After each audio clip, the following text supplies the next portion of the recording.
Welcome to the Physics Education website. It's designed to make learning physics more interactive and engaging. This is the radial menu with a pop-up of each of the relevant physics topics. And each topic takes you to a notes and simulations panel with the relevant links. This with the navigation bar, meet success criteria 1.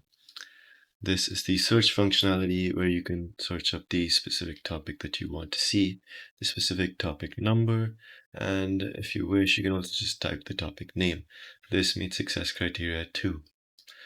But clicking on that takes you to the notes page, which shows that the teacher has to add the notes.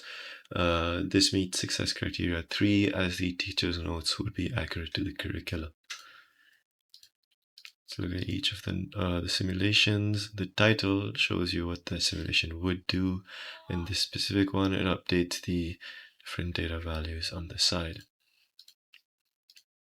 The graph simulation changes the shape of the graph as well as the equation's values based on the acceleration value. And if you input something out of the range, a pop-up comes up letting you know that it's outside. The projectile simulation, every time you refresh it, the gap's position changes, and the goal is to fire a projectile through it. If you miss, it hits the wall and rebounds off, and you can clear the canvas. The spring simulation allows you to spawn the bob wherever within the canvas. You can press play to run the simulation, and yeah, you can change the spring constant value, the mass value, and the arrow will always point to the equilibrium position. This simulation shows how kinetic energy changes with potential energy, and you can add friction to the system. In this simulation, every time you click, a new set of shapes are spawned with different masses and velocities, overall just showing how momentum stays constant. This is the Newton's cradle simulation, and it just acts as a real Newton's cradle would. In this simulation, it shows you the coordinates of the selected particle as well as its direction of motion and velocity components. You can select another particle just by left-clicking it. This simulation shows you how temperature changes the average kinetic energy of the particles. You can click to spawn more, and you can clear them all out. The simulation shows you how heat goes from hot to cold and eventually reaches an equilibrium position. In the wave simulation, you can see a longitudinal wave where a pusher causes a longitudinal wave to propagate. And then for the transverse wave, you can change the amplitude, the velocity, and the wavelength of the wave. And charge simulation, it shows you how the electrons flow and how many of them are flowing past this right wall.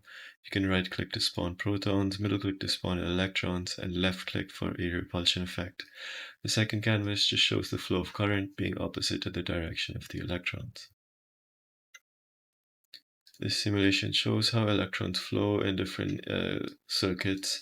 In a DC circuit, it flows in one direction, and in AC, it alternates its direction of flow. This is a sandbox type simulation, and in the random setting, every time you reload the page, the arrangement of particles is different. For the square setting, it is again in just a square, and for the clear setting, there is nothing, allowing you to just see how they interact however you wish, and these apply for all of the different settings. Now, this just shows you how electrons flow in the opposite direction of current and the resultant magnetic field that would form. Currently, there is no nuclear physics simulation. For space physics, there's an orbit simulation, and you can change the simulation speed. And yeah, it just shows you two different gravity systems, and clicking it resets the path. So overall, that meets success criteria 3 and 9. This is the login page, and if you don't have an account, you can register.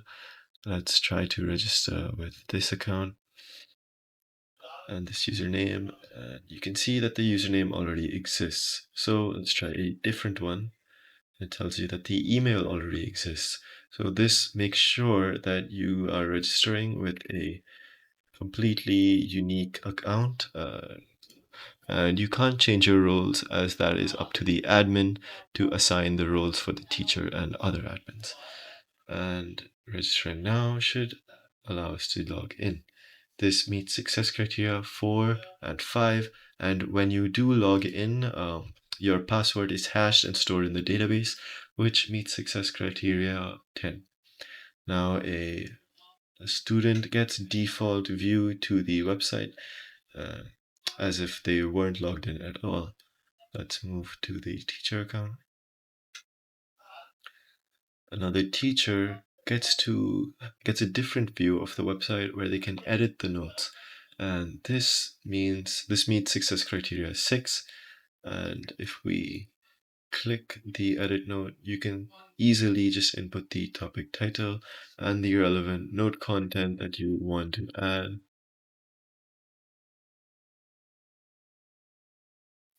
This meets success criteria 7, and once you edit the note, it gives you a flash message which meets success criteria 8. If you refresh the page, you can see that the data persists as it's stored in the database. Move on to the admin account, and you can see they get even more functionality where they can add notes. If we try to go to this note page, you will see that this note is not found. This meets success criteria 5, as there is a flash message instead of a raw HTML error page. Now, as an admin, we can add the note. So the topic title this time, and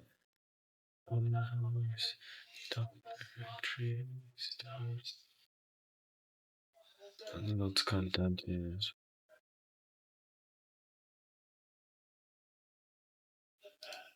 Now it tells you that the note has been added successfully, and if we go to it now, it takes us to the corresponding page.